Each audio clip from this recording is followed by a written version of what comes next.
जय माता दी दोस्तों। वर्ल्ड बेस्ट मैजिक में आपका हार्दिक स्वागत है।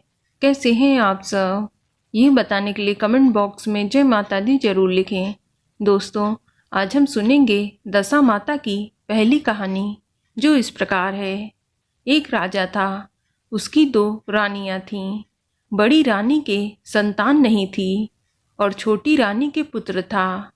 राजा छोटी रानी और राजकुमार को बहुत प्यार करता था। बड़ी रानी छोटी रानी से ईर्ष्या करने लगी। बड़ी रानी राजकुमार के प्राण हर लेना चाहती थी। एक दिन राजकुमार खेलता खेलता बड़ी रानी के चौक में चला गया। बड़ी रानी ने राजकुमार के गले में एक काला सांप डाल दिया। छोटी रानी दशा माता का व्रत करती थी। राजकुमार दशा माता का ही दिया हुआ था।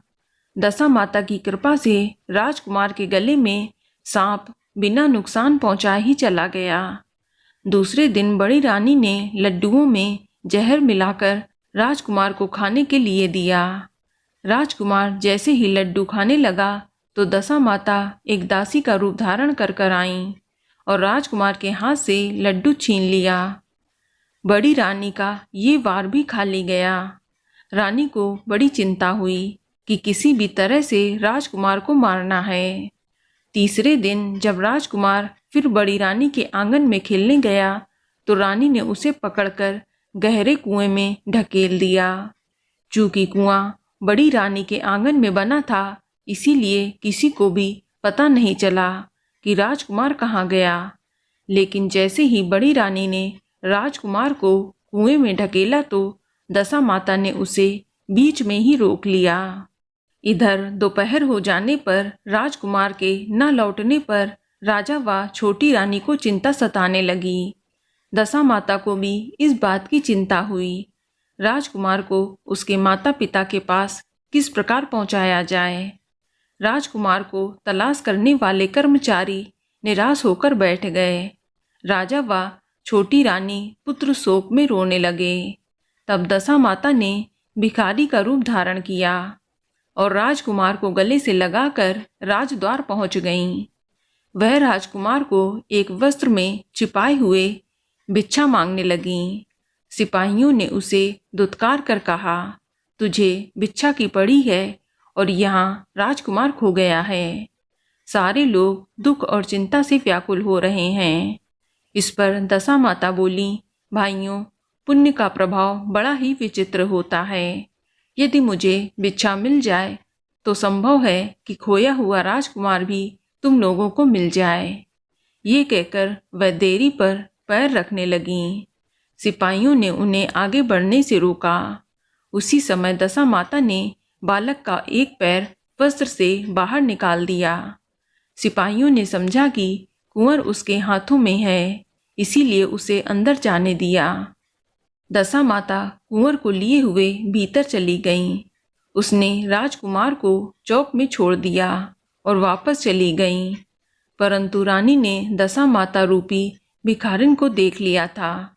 उसने कहा कि खड़ी रहो, और कौन हो तुम?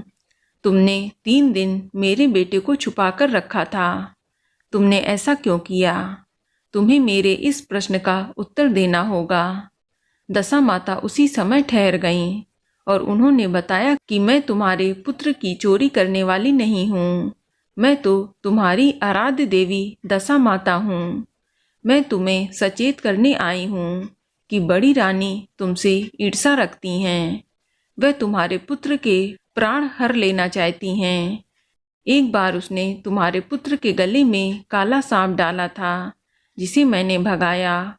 दूसरी बार उसने इसे विष के लड्डू खाने को दिए थे, जिन्हें मैंने उसके हाथों से छीन लिए।